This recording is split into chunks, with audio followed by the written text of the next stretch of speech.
Rafael me dio una temática para el día de hoy y como soy obediente en donde estoy, voy a edificar sobre lo que es el sentir de lo que se quiere poder transmitir el día de hoy. En el libro de Hechos, capítulo número 1, nosotros encontramos uno de los pasajes más peculiares y más significativos para nosotros a nivel del cuerpo de Cristo, y eso lo encontramos en el capítulo número 1, versículo 8.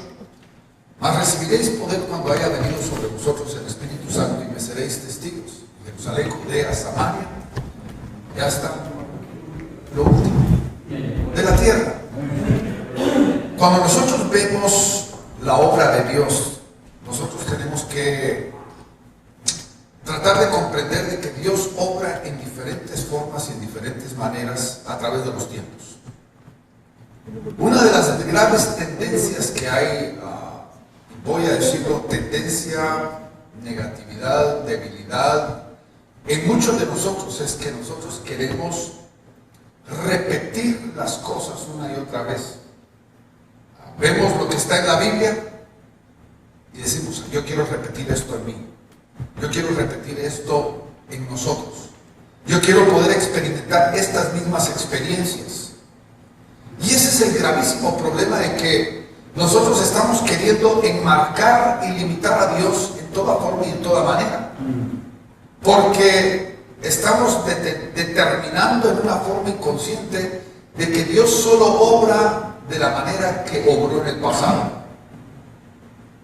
Y creo de que estamos no solamente limitando a Dios, porque Dios, en Él hay variedad, en Él hay abundancia, dice la palabra. Dios se mueve en tantas diferentes formas y en tantas diferentes maneras que nosotros debemos de entender que nuevas son cada mañana sus obras. Hay una novedad en nuestra vida, en Dios hay una novedad donde Él se puede mover en una forma fresca, en una forma nueva en medio de nosotros. El grave problema es de que nosotros somos personas, como lo pudiéramos decir, queremos ciertas estructuras y queremos nosotros revivir ciertas cosas que se revivieron en el pasado. Cuando nosotros vemos diferentes ejemplos en la palabra, ahí está mucho del problema que nosotros nos vamos a encontrar.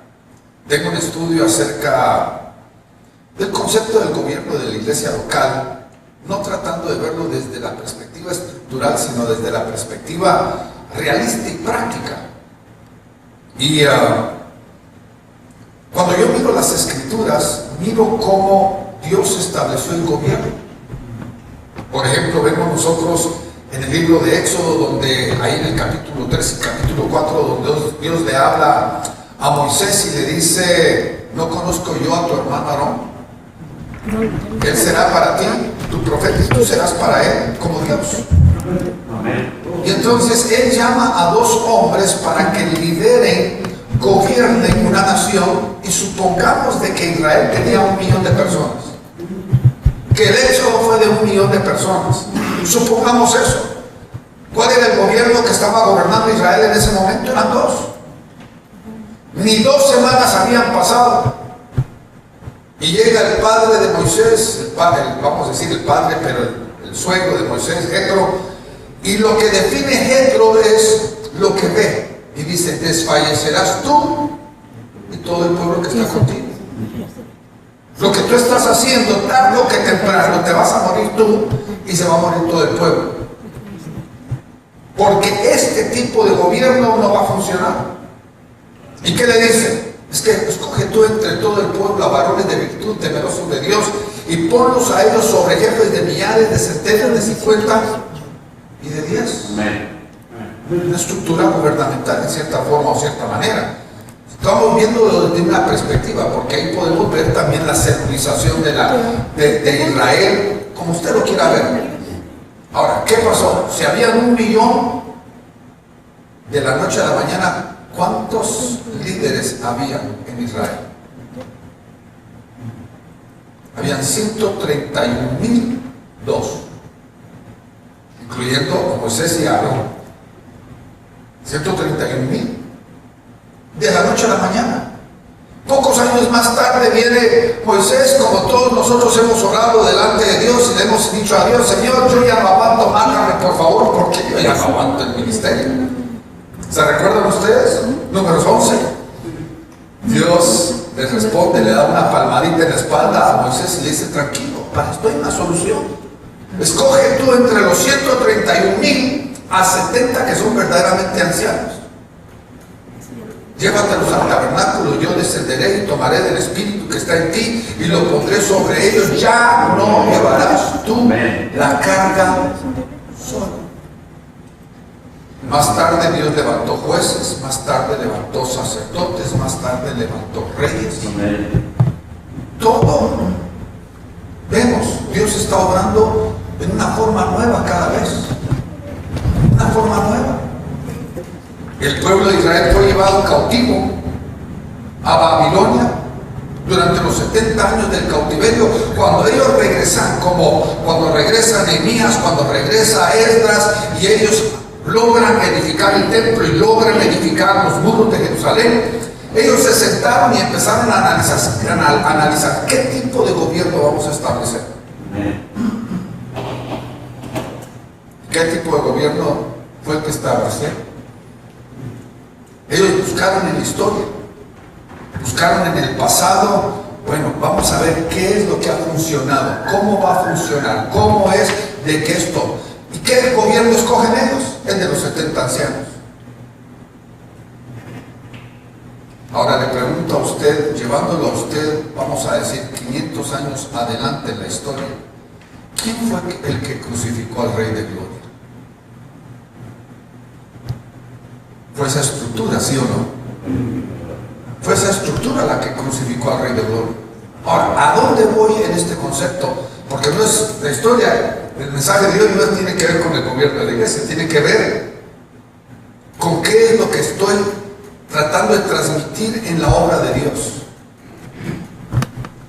Muchas veces cuando nosotros buscamos en el pasado para tratar de replicar la obra de Dios, muchas veces nosotros nos equivocamos en tratar de establecer lo que no es para hoy, el día de hoy. Esa es la realidad. ¿Habrá limitación en Dios? Cuando estoy enseñando la clase de gobierno, vamos a decir, en este concepto, yo le estoy diciendo a la gente: Dios responde conforme a la necesidad del momento. ¿Qué va a determinar la estructura que yo necesito hoy? No el pasado, no va a determinar la estructura. Lo que va a determinar mi estructura es qué necesidad tengo hoy, en qué momento del proceso estoy yo, en qué momento y qué necesidad es lo que yo o como iglesia estoy enfrentando. Y entonces quiero llevarlo a usted a comprender de que la obra de Dios que Dios quiere hacer entre nosotros no tiene nada que ver con el pasado, tiene que ver con lo que Dios está queriendo hacer hoy. ¿Por qué? Porque en Él hay abundancia. Él no es determinado por el pasado. No lo encajonemos, no lo limitemos a Él, no determinemos cómo Él va a hacer su obra en medio de nosotros. A través de los años de ministerio, que creo que muchos de nosotros tenemos casi la misma edad de ministerio, yo he visto varios moveres de Dios a través del tiempo. En nuestro ministerio se manifestó un avivamiento que el escritor Peter Wagner determinó como el avivamiento que más ha impactado el continente. De ese avivamiento en nuestro ministerio, yo diría no menos de 10,000 iglesias fueron sembradas alrededor del mundo. Ministerios como en Guatemala, por ejemplo, de miel, ministerios en línea. El doctor Ríos Paredes, que fue el fundador de Miel, vino a recibir la llenura del Espíritu Santo dentro de este mover. Y cuando miro yo ese mover de avivamiento y miro los otros que han habido a través del tiempo, de mi experiencia, por ejemplo, últimamente en los últimos 20, 25 años, por ejemplo, el avivamiento de Pensacola, el avivamiento de Toronto, Y lo que se está experimentando en una forma simbólica, como por ejemplo en la Universidad o Instituto Bíblico de Asbury, nosotros tenemos que preguntarnos, ¿qué es lo que Dios está haciendo? ¿Qué es lo que Dios está haciendo? Y lo que yo puedo decir de que Dios ha obrado a través del tiempo en diferentes formas y en diferentes maneras, porque hay moveres de Dios frescos que comienzan de arriba para abajo.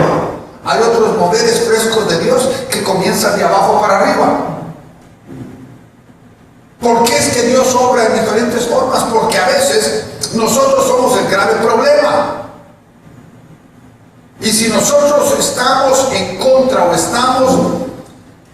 no estamos dispuestos a dejar que Dios se mueva a través de nosotros, tarde o que temprano, Dios siempre se ha encontrado para sí mismo a alguien que está dispuesto. Por eso podemos ver cómo Dios se mueve de abajo para arriba y también de arriba para abajo. En mi experiencia y en el conocimiento bíblico, yo le puedo determinar varias cosas que creo que son imperantes. Si nosotros queremos ver un mover de Dios diferente y nuevo, pero hay varios fundamentos que son definitivos en todo el proceso que debe de ocurrir. Creo, a mi propio parecer, y creo como la experiencia que tengo, creo que puedo determinar bíblicamente y experimentalmente varias cosas que creo que son sumamente importantes. La primera, todo mover de Dios va a producir una transformación. Si usted mira Hechos 1:8 y lo mira con simplemente estos ojos, usted va a entender que realmente Jesucristo esto es lo que estaba haciendo. Estaba hablando a sus discípulos, no solamente a los 11, sino le estaba hablando a sus discípulos que eran los más íntimos seguidores. Y le dio una orden, que deberían de regresar a Jerusalén y esperar la promesa del Padre. Y declara este versículo, porque este versículo realmente, el enfoque de este versículo no es solamente acerca del evento que iba a ocurrir pocos días o pocas semanas después de que Jesucristo fue alzado en gloria, sino el contexto primordial que Jesucristo estaba enfocado en eso. ¿Cuál era el propósito? Tenemos que entender de que Jesucristo en este momento estaba siendo alzado y ahora la comisión que el Padre le había entregado a Jesucristo tenía que ser cumplida a través de estos. Ellos eran responsables del seguimiento y del cumplimiento de la comisión que el Padre le había entregado al Hijo. Ahí está el problema. ¿Por qué? Porque esta banda, este grupo de discípulos eran el meollo, el problema de la que se iban a enfrentar. No los judíos, ni Roma, ni las circunstancias, ni el tiempo. Ellos mismos eran el problema. Ellos mismos eran el problema. Note usted por un momentito, Jesucristo le habla a estos, en este caso 11, y les dice: mas recibiréis poder cuando haya venido sobre vosotros el Espíritu Santo. Muchos de nosotros asumimos de que la palabra ahí, poder, habla sobre la llenura del Espíritu Santo. Pero en realidad lo que estaba hablando fundamentalmente era el poder transformador. Estos hombres necesitaban ser transformados. Esta mañana me puse a buscar el listado de estos hombres y la característica de cada uno de estos hombres. Por ejemplo, el primero, la Biblia lo caracteriza como un mal nacido. Lo caracteriza como un mal nacido, diciendo: mejor no hubiera que naciera, mejor no hubiera nacido. Lo llama el hijo de perdición. En otro lado,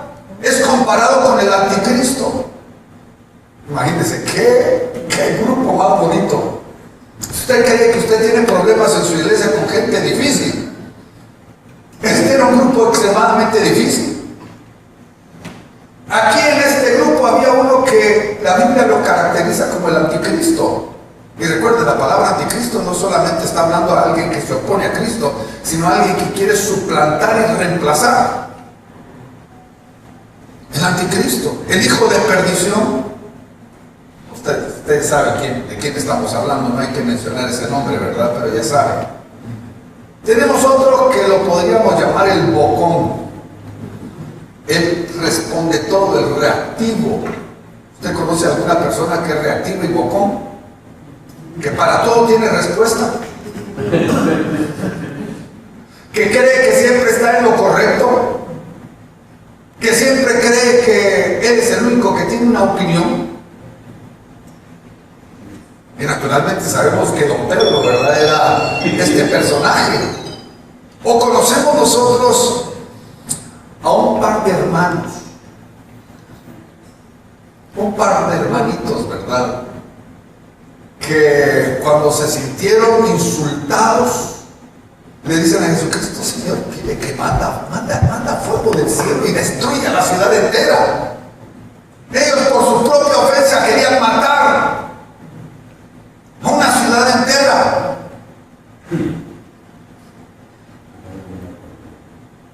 Ustedes saben, Jacobo y Juan. Aparte de eso, tenemos al segundo hermano, Juan, muchacho que la historia nos dice de que comenzó siendo discípulo de Jesucristo en su adolescencia. Y lo que la historia nos demuestra a través de sus palabras y acciones, este muchacho no tenía una identidad paternal en su vida. Encontró en Jesucristo la paternidad, encontró en Jesucristo esa identidad de paternidad. Por eso era el que se recostaba en su pecho, el que estaba cerca de él. Pero podemos ver, como muchos de nosotros, venimos a Dios con una tremenda falta de identidad en nuestra propia vida. ¿Y cuántos de nosotros tenemos experiencias en nuestra propia vida de personas que hoy nosotros como ministros del Señor nos dan vergüenza de escuchar a la gente hablar acerca de estas personas? Nos da vergüenza sobre lo que hicieron a través del abuso, de las cosas equivocadas que han hecho en el ministerio, y todo probablemente está fundamentado en el hecho de que ellos no tienen identidad en su propia vida. No la han encontrado. Porque la falta de identidad me lleva al orgullo, la falta de identidad me lleva a perfilar, la falta de identidad me lleva a querer brillar, la falta de identidad me lleva a tratar de trabajar a la gente dictatorialmente, porque encuentro yo identidad en todas esas cosas. Sin identidad, una persona que tiene un buen llamado y tiene buenos dones puede convertirse en cualquier cosa, aun comenzando con una buena intención. Juan tenía una tremenda falta de identidad en su propio. Vemos nosotros a don Mateo. Dice que él era recaudador de impuestos, ¿verdad? Y conforme al concepto histórico judaico, él era la escoria de la cultura, el vendedor y el que había traicionado a su propia gente por un pedazo de plata. Mateo. Vemos nosotros a don Tomás, un hombre analítico, que si yo no lo puedo tocar, no lo puedo verificar, no lo puedo saborear, no lo puedo entender, no lo puedo creer. Pero hay cosas en Dios, especialmente cuando Dios está queriendo moverse en una forma nueva, en una forma sobrenatural, en una forma especial en nuestro derredor. Nosotros no podemos analizar ni podemos entender sus obras en medio de nosotros. La obra de Dios a veces tenemos que experimentarla y después la podemos razonar y entender, pero no lo puedo razonar para poder experimentar. Tomás. Encontramos nosotros a un tal Simón el Celote. Yo no sé si usted, estoy hablando a la gente entendida, ustedes tienen tanta experiencia como yo en el ministerio. Pero la palabra celote significa guerrillero. Es un grupo guerrillero. Y para formar parte de un grupo guerrillero se requiere a un tipo de persona muy diferente. Se requiere una persona que le lleva la contraria a todo, una persona que se rebela en contra de todo. Me recuerdo hace unos 20, 25 años atrás, cuando se empezó a dar un movimiento izquierdista en algunas naciones, como Nicaragua, por ejemplo, donde cuando entró el sandinismo, queriendo ellos destruir el núcleo de la familia, los mismos maestros le enseñaban a los estudiantes que era mejor, esta era la declaración, es mejor pedir perdón que permiso. Yo no sé acerca de usted, pero yo me he encontrado con pastores que tienen la misma política. Porque es una política de rebelde. Mejor pedir perdón que permiso. Yo hago lo que quiero y después pido perdón. Y la gente me tiene que perdonar porque como son creyentes, están obligados a perdonarme. Un grupo difícil. ¿Cuántos de ustedes tienen miembros así? Aquí no hay ninguno de sus miembros, hermano. No tenga pena en levantar la mano. Nadie los está espiando. La cámara está conmigo, no con ustedes. Tranquilos. Ahora, ¿qué necesitaba pasar para que el evangelio pudiera cumplirse? ¿Qué era lo que iba a tener que pasar para que ellos pudieran continuar con el legado que Jesucristo había dejado? Tenía que haber una transformación. La debilidad tenía que ser fortalecida. Elementos fundamentales de su propia vida tenían que ser cambiadas. Porque si nosotros no somos transformados, nosotros nos volvemos el problema. Como dice el dicho, ¿usted la clave o el clavo? Y nosotros tenemos que reconocer de que nosotros mismos tenemos que ser transformados. Una de las cosas que yo encuentro en las Escrituras que a mí me fascina, es de que yo puedo estudiar cada vida de cada uno de los héroes de la fe y puedo encontrar de que cada uno de ellos fue transformado antes de que pudiera alcanzar lo que tenía que alcanzar Dios. Tenemos nosotros a un padre llamado Abraham que vemos todos los aspectos heroicos de su vida, pero recuerde, era un hombre tan temeroso que se escondía detrás de la falda de su esposa. Exponía a su propia esposa a vituperio. Estaba dispuesto a que la violaran para cubrirse su propio pellejo. Y es padre de la fe, héroe de la fe. Necesitaba ser ¿qué? Transformado.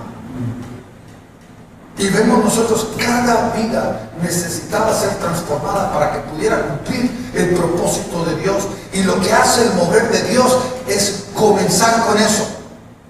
Ahora, ¿por qué le estoy diciendo eso? Porque si eso no está ocurriendo, yo le voy a decir, no es un verdadero mover de Dios. Porque lo primero que Dios tiene que hacer es transformar vidas. Si continuamos igual, si continúan las cosas iguales, no hay una transformación, no hay un verdadero mover sobrenatural, no hay un verdadero avivamiento que debe de comenzar en el corazón de cada persona. Eso nos lleva a otra cosa que va correlativa con esta. Ustedes saben el dilema del huevo, ¿verdad? ¿Cuál es el dilema del huevo? ¿Qué viene primero, el huevo o la gallina? No nos vamos a comentar eso hoy porque no vale la pena, pero simplemente les estoy usando el ejemplo. Muchos de nosotros decimos, antes de que Dios pueda moverse en medio de nosotros, nosotros tenemos que completamente santificarnos a nosotros mismos. La pregunta es, ¿puede haber verdadera santificación sin el mover de Dios en nosotros? ¿Qué viene primero, la santificación o el mover de Dios? Por eso digo que ese es el dilema del huevo, ¿verdad? ¿Qué viene primero, el huevo o la gallina? ¿Qué viene primero, la santificación, la purificación o el mover sobrenatural de avivamiento en medio de nosotros. ¿Qué es lo que es necesario primero? Porque el que quiere ver el mover de Dios tiene que santificarse a sí mismo. Pero también entendemos bíblicamente de que es la unción la que rompe y pudre el yugo. Entonces vemos de que hay una correlación entre las dos cosas. Hay una disposición en mi corazón de buscar la obra sobrenatural de Dios a través de purificándome a mí mismo, dejando atrás el pecado, luchando en contra de aquellas cosas en mi vida que me están estorbando, que están estorbando el mover de Dios. Pero tengo que reconocer de que tarde o que temprano es la unción la que viene a romper el yugo en mi vida. Por eso digo, el huevo y la gallina. Porque muchos moveres han querido traer el avivamiento a través de la santificación. Y recuerden, puede haber santificación sin el mover de Dios. La Biblia dice, todo aquel que quiere tiene que purificarse a sí mismo. La palabra nos limpia, el Espíritu nos limpia, la oración nos limpia. Todas esas cosas nos limpian, pero tenemos que entender de que hay un catalizador que es la obra sobrenatural de Dios en nosotros. Ahora, quiero entrar a una segunda cosa que me parece muy interesante. Y esa es la pasión por lo que Dios quiere. Todo mover de Dios nos lleva a nosotros a no querer hacer nuestra propia voluntad, sino a hacer lo que Dios está pidiendo en nosotros. Leemos nosotros, por ejemplo, aquí en Hechos 1:8, el pasaje fundamental del mover de Dios, de avivamiento. Y podemos ver nosotros de que hay una declaración de la pasión y el propósito de Dios. 1:8 nos dice, y recibiréis poder cuando haya venido sobre vosotros el Espíritu. Amén. Y me seréis testigos. Y esa palabra, y me seréis, significa que es el resultado de lo que Dios hace en tu vida. Va a producir un resultado en el cual tú vas a tomar la pasión que está en el corazón de Dios para actuar conforme a eso. Me seréis testigos en Jerusalén, Judea, Samaria y hasta lo último de la tierra. Cuando nosotros vemos la historia neotestamentaria, vemos la historia de la iglesia de Jerusalén, usted puede encontrar una gran crisis que existió. Y la crisis es la naturaleza humana. La vemos desde antes de la partida de Jesucristo, la vemos después de su partida, la vemos después del mover del Espíritu Santo, de la llenura del Espíritu Santo. Vemos de que la naturaleza humana continúa siendo la misma. Jesucristo agarra a Pedro, a Jacobo y a Juan y se los lleva a un monte. Nosotros no conocemos cuál monte fue, pero se los llevó a un monte que nosotros lo conocemos como el monte de la transfiguración. Y se manifiesta delante de ellos en toda su gloria. Y juntamente con Jesucristo está Moisés y Elías. Un encuentro de lo viejo y lo nuevo. Interesante eso. Ese es un mensaje para otro tiempo, ¿verdad? Un encuentro entre lo viejo y lo nuevo. ¿Y cuál es la respuesta de estos tres? No estoy hablando de Moisés y Elías y Jesús, sino de Pedro, Jacobo y Juan. ¿Cuál era la respuesta de ellos? Señor, ¿por qué no hacemos unas 3 enramadas aquí? Y nos quedamos aquí. ¿Para qué bajarnos, ensuciarnos con el mundo? Quedémonos en la gloria. Gocémonos en lo que tú estás haciendo aquí en el monte. ¿Para qué embarrarnos con el mundo? ¿Cuál es el problema con eso? Que olvidamos el llamado, olvidamos el propósito. Y a través de las edades vamos a encontrar de que este es realmente uno de los gravísimos problemas de todo movimiento que ha habido a través de los años. Donde la gente quiere encerrar el avivamiento detrás de cuatro paredes. Están gozando.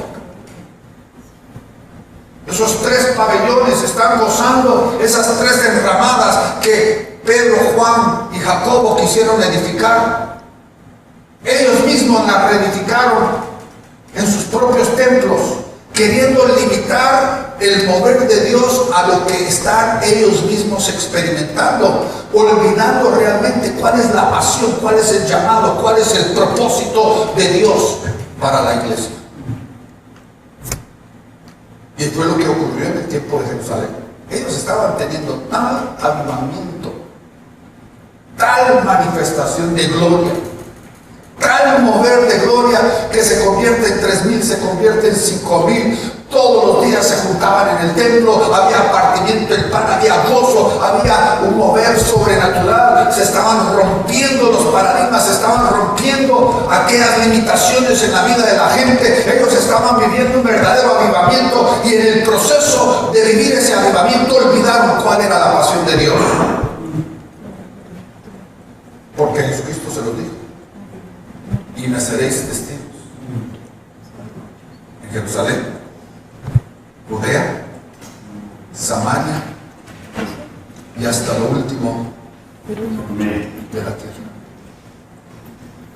El problema con esto es de que también nosotros tenemos la tendencia, y hermanos, yo le digo, yo he estudiado el avivamiento de Jerusalén, el avivamiento del Pentecostés, lo he estudiado lo suficiente para entender de que era increíblemente necesario para lanzar el legado que Jesucristo había dejado hacia el mundo.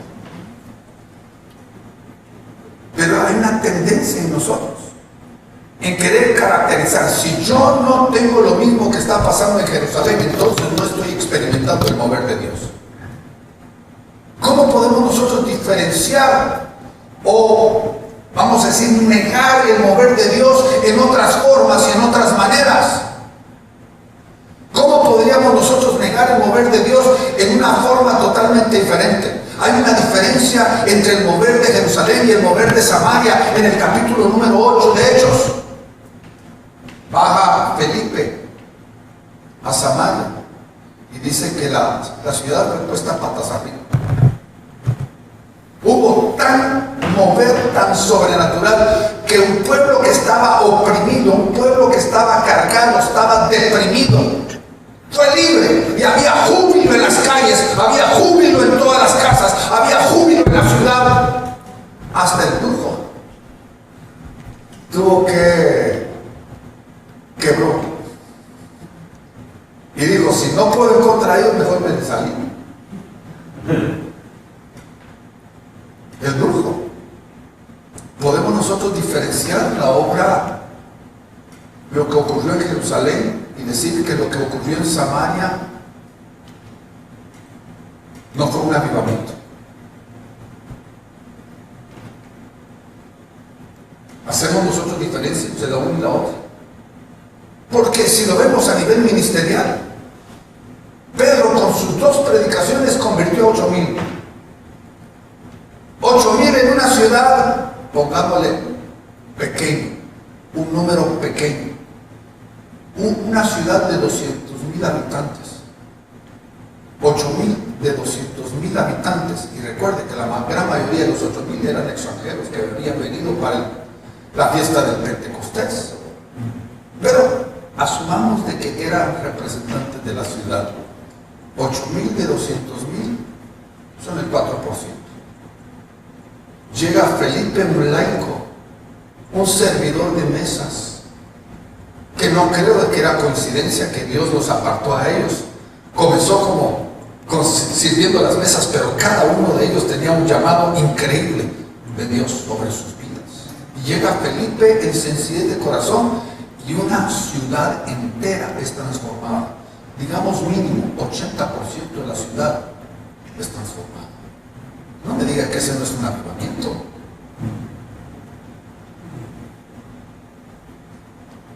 Vimos nosotros, por ejemplo, y voy a tomar un paréntesis aquí dentro de lo que estoy tratando de decir, porque se ha hablado mucho a través del tiempo de la transformación de ciudades. primer video hace, ¿cuántos años fue? ¿30 años? ¿25 años? Que salió el primer video de transformaciones. Como 25 años, ¿sí o no? Salió dentro de ese video la ciudad de Almolonga, en Guatemala. La iglesia que está reflejada ahí, la sembramos nosotros. Fue una iglesia que nosotros sembramos.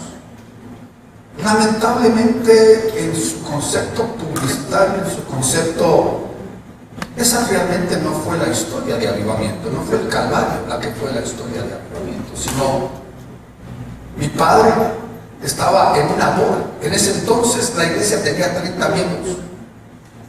La iglesia del Calvario tenía 30 miembros. Y mi papá llegó a casar a una pareja. Y cuando terminó la boda, él estaba en la parte de atrás del pequeño santuario que tal vez no le cabían ni 100 personas. Estaba sentado en la última banca y se le acerca un sacristán, se le acerca un líder del grupo católico y le dice: mire, necesito hacer una consulta. Ya fuimos nosotros con el cura, fuimos ya con un pastor bautista, fuimos con un pastor pentecostal y no estamos satisfechos con la respuesta de lo que nos están dando, pero hay algo que está ocurriendo en nuestro grupo y quisiéramos que usted pudiera venir a conocernos, que viniera a ver qué es lo que está pasando.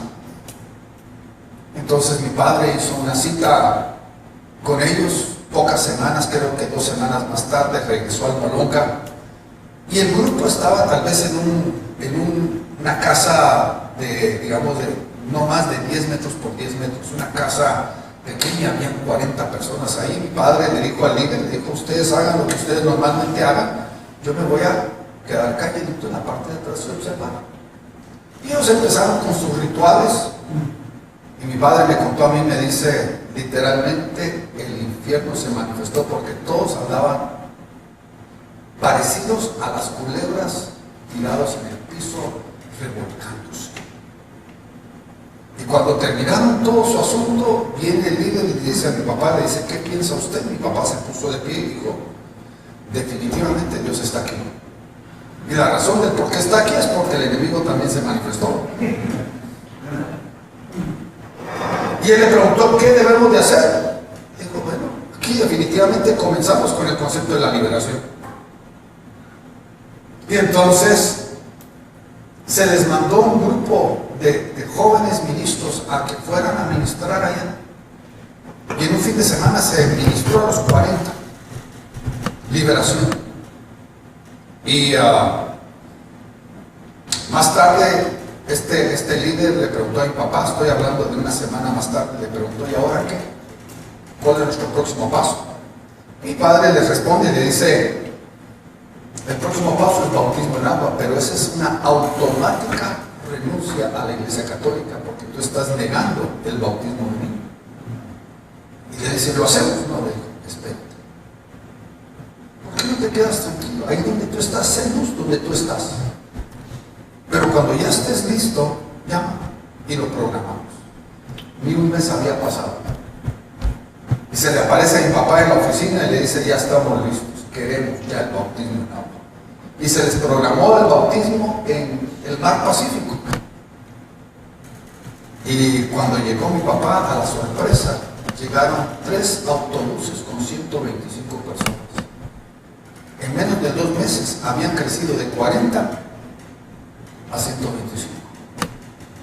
Algunos de ellos nunca habían visto el mar y creyeron de que Dios los estaba bautizando con las olas. Se les bautizó a los 125 y ahí se formó una nueva iglesia llamada Monte Calvario. Hoy Almolonga, y yo personalmente he estado muchísimas veces en Almolonga. Hay un cariño por la familia Parish.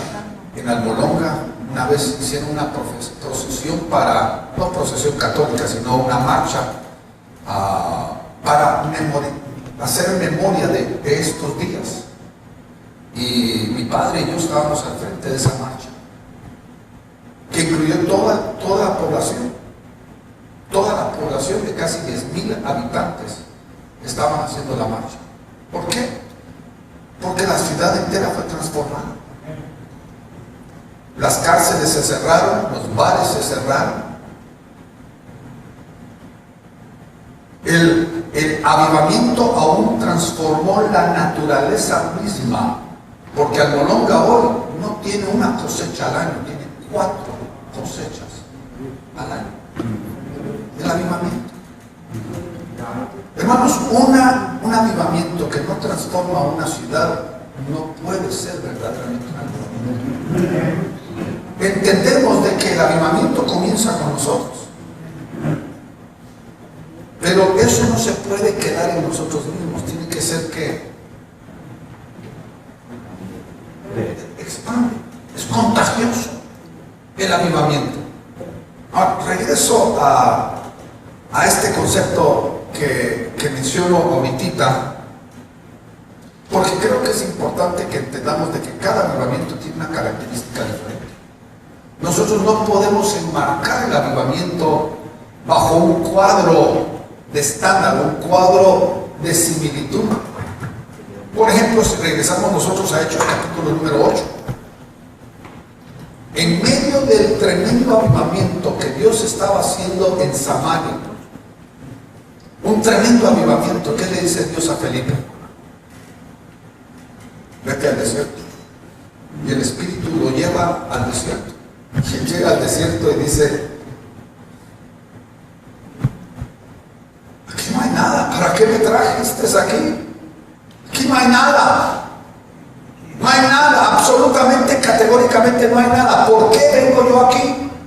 Y de repente en su búsqueda ve una caravana. Y la caravana se está acercando y el Espíritu le habla y dice: acércate. Lo lleva a no solamente acercarse, sino de entablar una relación con una de las personas que estaba en la caravana. Nosotros ni conocemos su nombre, conocemos 3 cosas: su profesión, su nacionalidad y su condición. Era etíope, tesorero de profesión, eunuco de condición. Una condición irreversible. Y se acerca, entablan una conversación. Yo no sé cuántos días pasa Felipe en la caravana. Lo que sí puedo yo creer de que fueron muchísimos días. Se montó a la caravana y se dejó llevar por la caravana. A él no le importó hacia dónde iba. Él simplemente estaba cumpliendo el llamado de Dios. Cuando llegó el momento de que Felipe sintió: he dado lo que tenía que dar, he cumplido lo que tenía que cumplir, viene una pregunta del eunuco: ¿qué me impide que yo sea bautizado? Recuerde, él era un simpatizante del judaísmo, pero el judaísmo ya lo había marcado, le había dicho: usted no puede tener una relación con Dios porque usted es un mutilado. Nadie mutilado puede tener una relación con Dios. Y Felipe le dice: solo creo. Y dice él: yo creo que Jesucristo es el Hijo de Dios. Él es bautizado. Ahora, ¿cómo podemos nosotros separar el evento de Samaria del evento del desierto? Porque este eunuco, que nosotros ni conocemos su nombre, regresa a Etiopía y empieza a expandir el avivamiento que él había recibido en el desierto, de tal forma de que Etiopía es la nación que más consistentemente ha sido cristianizada durante los últimos 2000 años. De una conversión y un mover sobrenatural en el desierto, millones durante 2000 años han venido a los pies de Jesucristo. No me diga usted que ese no es por un avivamiento.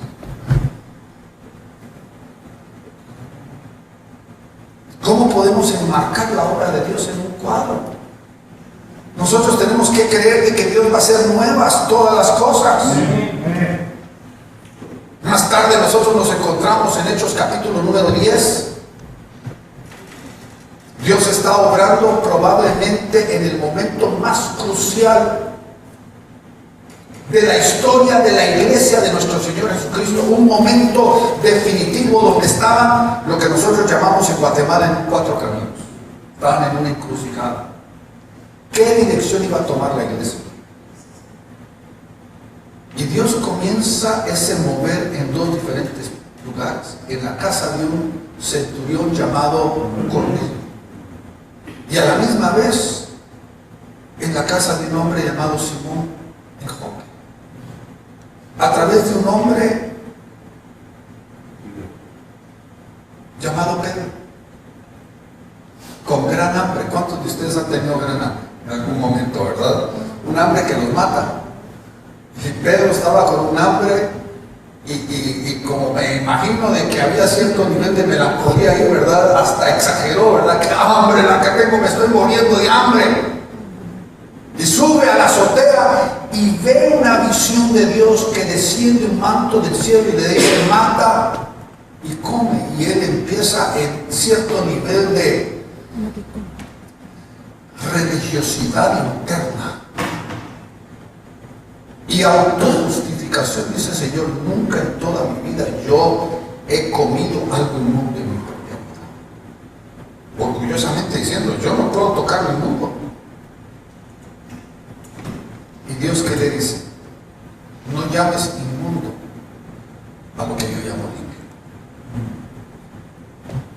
Más tarde le entendió de que era un mover que Dios estaba haciendo en un proceso simultáneo, porque a la misma vez que estaba hablando con Pedro, estaba hablando con Cornelio, y Cornelio obedece a la voz del ángel que se le manifestó, respondiendo, mandando a un soldado, mandando a su siervo, a Jope, para poder encontrar a Pedro y llamarlo a que venga. Pedro, obediente a la voz de Dios, va acompañando a estos hombres, va hacia la casa de Cornelio. Y Cornelio, ni lento ni despacio, ya había llenado su casa con todos sus amigos y todos sus familiares, expectante de lo nuevo que Dios quería hacer. Llega Pedro, empieza a predicar, y sin que Pedro usara cualquiera de las, vamos a llamar, los formatos que nosotros normalmente establecemos para hacer las cosas. Pedro no oró por ellos, no los ungió, no impuso manos sobre ellos, lo que normalmente nosotros diríamos que es un formato que Dios va a hacer para moverse en la vida de las personas. Él hablando. ¿Y qué hace el Espíritu Santo? Desciende, llena esa casa con la presencia del Espíritu Santo. No me diga que nosotros podemos ignorar eso como un avivamiento. Ese fue un avivamiento que ocurrió, que para nosotros hoy en el 2023 es un avivamiento más importante que el avivamiento que ocurrió en Jerusalén, más importante que el avivamiento que ocurrió en Samaria, más importante que el avivamiento que ocurrió en Etiopía. Este avivamiento fue un avivamiento que hoy nosotros somos beneficiados por esto. ¿Por qué? Porque estructuras fueron rotas, limitantes fueron quebrantados. Y ahí nos da algo muy importante, es de que si el avivamiento no está rompiendo estructuras limitantes, tenemos que preguntarnos si verdaderamente eso no es un avivamiento. Porque Dios venir a hacer lo mismo y a ajustarse a lo mismo, me pregunto, ¿cuál es el propósito?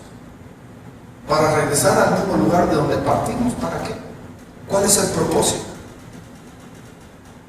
Y quiero terminar porque ya me ordenaron que para las 5 para la 1 ustedes se van, ¿verdad? Es un chiste, hermano, tranquilo. Pablo llega a la ciudad de Éfeso en el capítulo 19 de Hechos. Pablo se queda durante 2 años en Éfeso. El primero encuentra, ustedes saben, un grupo de discípulos. Y la primera pregunta que le hace Pablo a esos discípulos: ¿habéis recibido el Espíritu Santo desde que creísteis? Y estos dicen: ni sabemos que hay Espíritu. Y le pregunta a Pablo: ¿de qué discípulos, de quién sois? Juan el Bautista. Pero, hermanos, ahí nos demuestra algo bien importante. Dios no mira cuál ha sido nuestro fundamento, Él mira nuestro corazón y nuestra disposición. Estos eran discípulos dispuestos a lo que Dios quería hacer en ellos. Y de estos 12 discípulos de Juan el Bautista, algo ocurrió. Ahí en el capítulo 19, versículo 10, dice de que en el transcurso de los 2 años, toda la región de Asia, cada persona en la región de Asia había escuchado la palabra de Jesucristo, el nombre de Jesucristo, había escuchado el Evangelio. Amén. Creo, esta es la manifestación de otro avivamiento. Y como le digo, yo creo que la mayoría de nosotros, y no estoy tratando de decir desde la perspectiva yo soy mejor que usted, sino muchos de nosotros nunca hemos contemplado estos eventos como avivamientos. Porque si vemos la negatividad del estancamiento de Jerusalén, fue de que ellos se estancaron en Jerusalén. Y me seréis testigos en Jerusalén. No bajaron a Judea, no bajaron a Samaria, no bajaron a lo último de la tierra.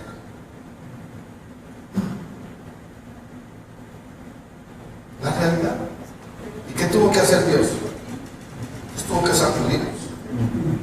Les mandó a don Saulo, ¿verdad? Que los sacudiera. Y entonces, si salen corriendo, les dijo: o van a las buenas o van a las malas, pero van a ir. ¿Sí o no? Ahora, lo que vemos nosotros con Pablo aquí en Éfeso es de que Pablo literalmente comprendió ese llamado. Mas sabemos de que Jerusalén, Judea, Samaria y hasta lo último de la tierra son conceptos personales, si lo queremos decir. ¿Cuál es tu Jerusalén? ¿Cuál es tu Judea? ¿Cuál es tu Samaria? ¿Cuál es tu último de la tierra? Lo que nos está diciendo, no podemos estancarnos. Tenemos que entender la obra de Dios en el momento que Él está obrando. Lo que necesitamos nosotros es comprender de que hay en nosotros ciertas tendencias que pueden limitar. Otra tendencia que podría limitar es el querer controlar la obra de Dios, el querer adueñarnos y poner nuestro nombre en la obra de Dios, el creer de que la obra de Dios es sectaria, es para una denominación, es para una iglesia, pero la base de la obra de Dios es: de gracia recibí, de gracia tengo que dar. Ahora quiero terminar con esto. Guatemala, a consecuencia de todo lo que ha ocurrido a través de los años, Guatemala, que ha vivido avivamientos, primero el mover evangelístico de los 50, donde el nivel del cristianismo antes de los 50, por ahí antes de 52, 53, 54, era menos que el 0,5% del país. ¿Y cómo es que hoy Guatemala tiene, conforme a las estadísticas, 43% de creyentes evangélicos? Pero si usted visita Guatemala, y lo digo con la vergüenza como guatemalteco, Guatemala es un país lleno de corrupción. Guatemala es un país lleno de violencia, con un presidente que da vergüenza. Cuando para elegir un presidente, ¿cuánto porcentaje de la nación se necesita? ¿Alguien me quiere responder? 50 más 1, no, perdón, equivocado. Aunque yo soy extranjero en este país, no es el 50 más 1. Déjenme darle simplemente una estadística ligera. ¿Cuántos chilenos como porcentaje tienen la capacidad de votar?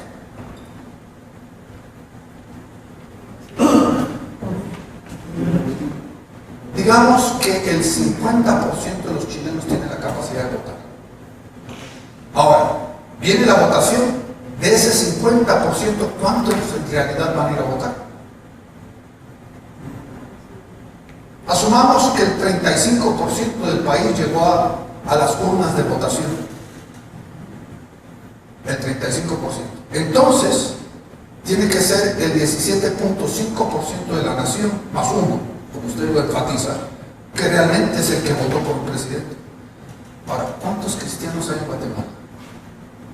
Si es el 43%, significa de que Guatemala tiene la capacidad de poner y quitar presidentes justos delante de Dios, de cambiar la cultura. Pero no lo está haciendo. No lo está haciendo porque los mismos creyentes son los que participan del soborno. Los mismos creyentes son los que quebrantan las leyes. ¿Y qué hace el avivamiento? El verdadero avivamiento transforma la cultura. Y no se necesita el 50 más 1 como la ley en blanco y negro lo especifica. En realidad se necesita 16, 17, 18% del país para cambiar el país.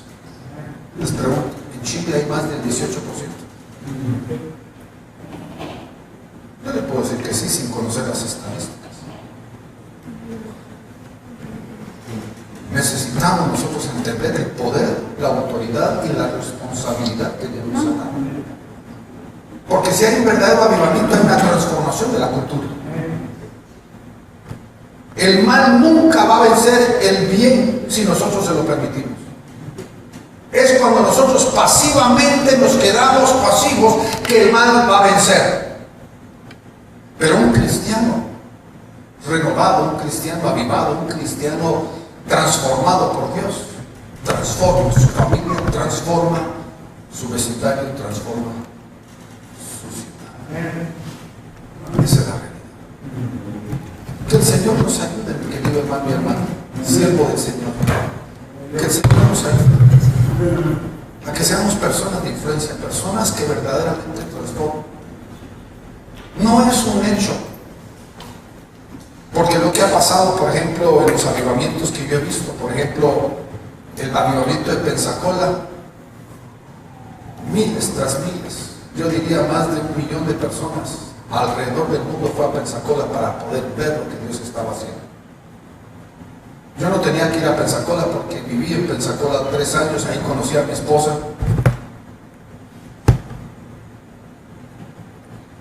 El avivamiento de Toronto. Nosotros habíamos predicado en esa iglesia varias veces. Éramos amigos de los pastores. Lo que pasa es de que nosotros a veces somos bien mirones, ¿verdad? Nosotros los hispanos somos bien mirones. Donde hay muerto todos queremos verlo.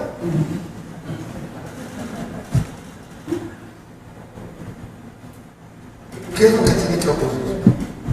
No pongamos nuestra mirada en lo que Dios está haciendo afuera. Pongamos nuestra mirada adentro, porque la semilla de lo que Dios quiere hacer ya está aquí.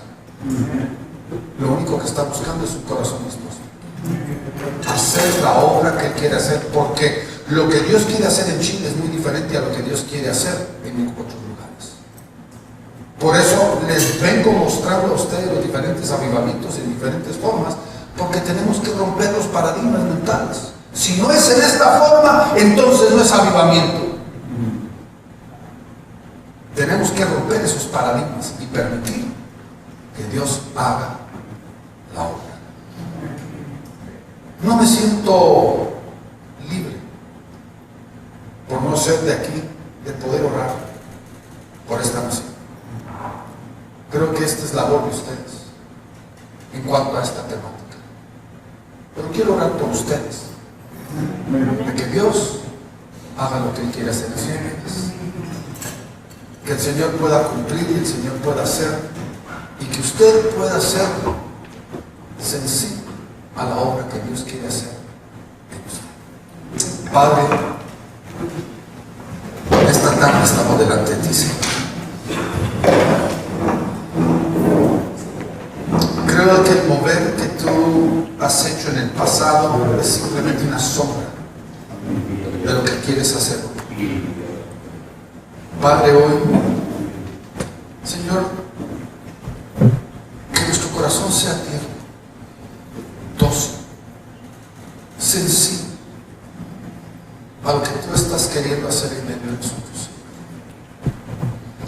Tu palabra nos expresa lo que ojo no ha visto y oído no ha oído, lo que el Padre tiene preparado para nosotros. Señor, haz una nueva obra espectacular, una obra diferente en nosotros. Señor, que tú te puedas mover en una forma que nunca lo habíamos sospechado, porque tú, Señor, en ti hay abundancia. Amén. Y tú conoces no solo nuestra condición, nuestro presente, sino conoces nuestro futuro. Y hoy, Padre, dependemos de ti para que tú hagas la obra que tú quieres hacer. Hoy te doy gracias y te doy alabanzas.